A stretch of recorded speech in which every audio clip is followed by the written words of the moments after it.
Mirë se vini në kanalin ton, mos harroni të bëni subscribe dhe të klikoni si përzdiles për të marrë njoftimet më të reja. Faleminderit! Persona që i kanë këmbët e ftohta duhet urgjent ta dëgjojnë këtë, do ngeleni pa fjalë. Shumë prej nesh e kanë provuar të paktën një herë në jetë ndjesinë e të pasurit këmbët akull. Ndryshimet në temperaturat e gjymtyrëve, shëndeti dhe stili i jetesës janë disa prej shkaktarëve kryesor të akullnajës së këmbëve. Në këtë video, ju do të mësoni disa nga shkaqet më mjekësore të këmbëve të ftohta, por edhe kurat natyrale për më shumë ngrohtësi. Ndjesia e të ftohtit në këmbë është një nga reagimet normale të trupit ndaj temperaturave të ulta. Kur trupi futet në një zonë të ftohtë, enët e gjakut në këmbë dhe duar shtrëngohen duke paksuar qarkullimin e gjakut në këto zona. Këmbët dhe duart ndodhen shumë larg nga organet jetësore, ndaj një qarkullimi i pakët i gjakut drejt tyre ruan ngrohtësinë dhe qarkullimin në zonat më të rëndësishme. Me kalimin e kohës, qarkullimi i mangët i gjakut shkakton mungesa të oksigjenit, gjë e cila shkakton mavijosjen e gishtave. Zakonisht, një simptom e tillë është e përkohshme dhe trupi nis dhe ngroh sërish në çdo cep.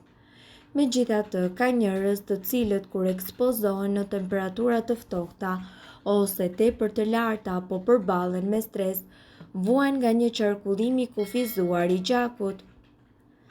Kjo shkakton mpirje të gishtave dhe të duarve dhe këmbëve. Roli i stresit dhe ankthit. Stresi dhe ankthi janë gjithashtu fajtor të këtij problemi. Një nga kundërpërgjigjet më natyrale të trupit ndaj stresit apo nervozizmit është që të lëshojë më shumë adrenalinë në gjak.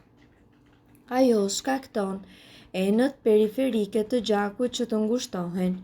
Një gjë e tillë e bën të vështirë furnizimin me gjak në zonat ekstreme. Problemet me qarkullimin. Qarkullimi jo i rregullt i gjakut shkakton ftohje të përsëritur të këmbëve dhe të duarve. Qarkullimi problematik vjen njëkohësisht si pasojë e një jete sedentare ose qëndrimit ulur për më shumë kohë. Duhanpirja shkakton gjithashtu vështirësi për gjakun që të arrijë në çdo zonë të trupit. Kjo është arsyeja pse njerëzit të cilët pijnë duhan ankohen se kanë ftohtë nga këmbët dhe duart. Anemia. Në disa raste, anemia manifestohet edhe me ftohje të këmbëve. Kjo sëmundje nga ana tjetër shfaqet në mungesë të sasisë së duhur të rruazave të kuqe të gjakut. Kur mungon hekuri, vitamina B12 ose folati, ka probleme me veshkat. Diabeti. Njerëzit të cilët vuajnë nga diabeti janë më të rrezikuar nga problemet me qarkullimin e gjakut dhe ankohen shpesh për këmbë ose duar të ftohta. Mungesa e sheqerit në gjak shkakton ftohje të këmbëve. Shkaktarë të tjerë. Ftohja e këmbëve dhe duarve mund të shkaktohet edhe nga çrregullimet nervore apo tronditja dhe mungesa e hormoneve, e cila gjithashtu ndikon edhe në çdo kënd të organizmit. Kurat natyrale kundër gjymtyrëve të ftohta. Lëvizjet. Lëvizja është një nga mënyrat më të lehta për të ngrohur trupin dhe gjithashtu për të rikthyer qarkullimin e gjakut nga dhe drejt këmbëve. Kryeni aktivitete fizike të shpeshta në mënyrë që t'ju ngrohet trupi. Vishuni mirë dhe njëkohësisht me çorape të ngrohta. Bëni banjë të ngrohtë për këmbët të 10 deri në 15 minuta. Mbani një borsë ose një shishe me ujë të ngrohtë te këmbët. Konsultoni me mjekun në rast se po përjetoni plagështi, rënje në peshë, temperaturë, dhimbje kyçesh, gishta, njolla në lëkurë. Në qoftë se ju ndjeni se gishtat i keni të ftohtë por në prekje ata janë në temperaturë normale, atëherë ju duhet që të vizitoheni tek mjeku sepse ky është një tregues i një dëmtimi nervor. Nga ana tjetër, me siguri të gjithë keni dëgjuar që këmbët janë një pasqyrë e shëndetit, ja cilat janë paralajmërimet shëndetësore më së shpeshti që këmbët ofrojnë. Pa marrë parasysh sa I keni kushtuar kujdes këmbëve, ekzistojnë disa gjendje të cilat ju nuk mundet I injoroni.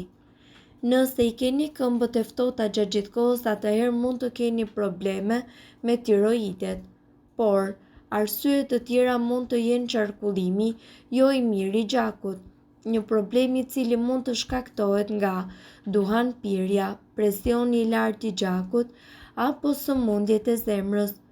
Këmbët gjithashtu mund të jenë edhe të ftohta për shkak të dëmtimit të nervave nga diabeti. Shkaqet të tjera të mundshme janë hipotiroidizmi dhe anemia. Dhimbje në këmbë. Kur të dhëmbin këmbët gjatë gjithë ditës mund ta kenë fajin këpucët, por nëse nuk vishni taka, atëherë dhimbja mundet që të shkaktohet nga ndonjë krisje e kockës.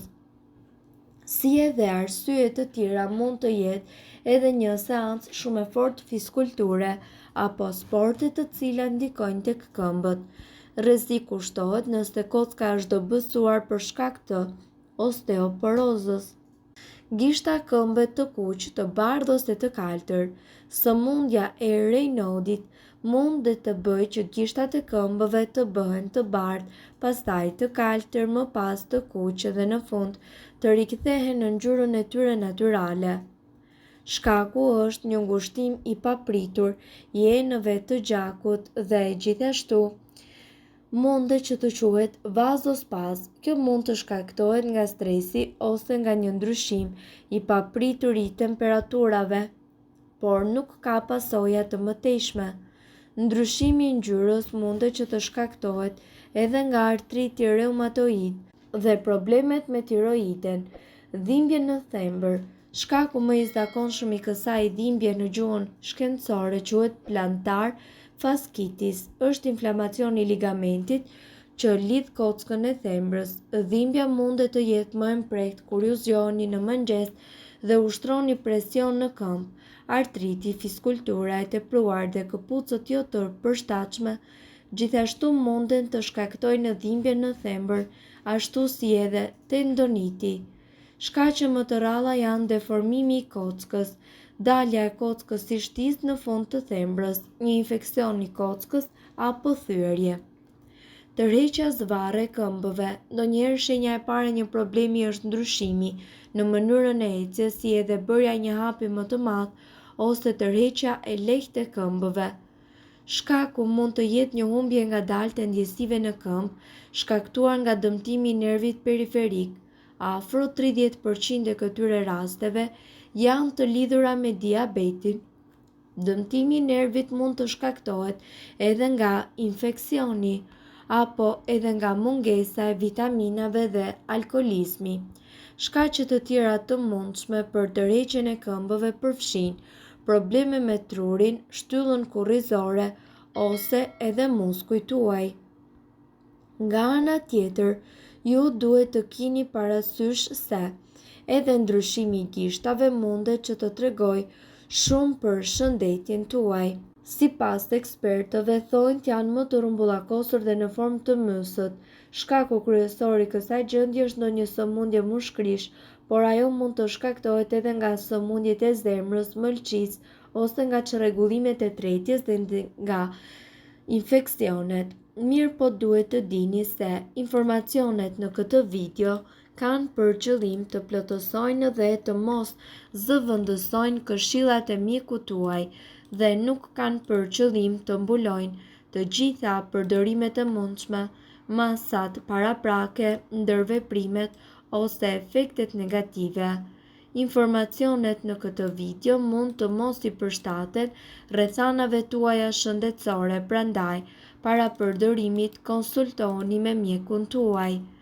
Nëse doni të dëgjoni video tona që ne postojmë çdo ditë, kliko subscribe. Ju ftojmë gjithashtu të bëni like në video tona nëse I keni dëgjuar dhe pëlqyer ato. Faleminderit që e pat videon ton. Shpërndajeni këtë video në profilin tuaj në mënyrë që të informohen edhe shokët tuaj. Faleminderit.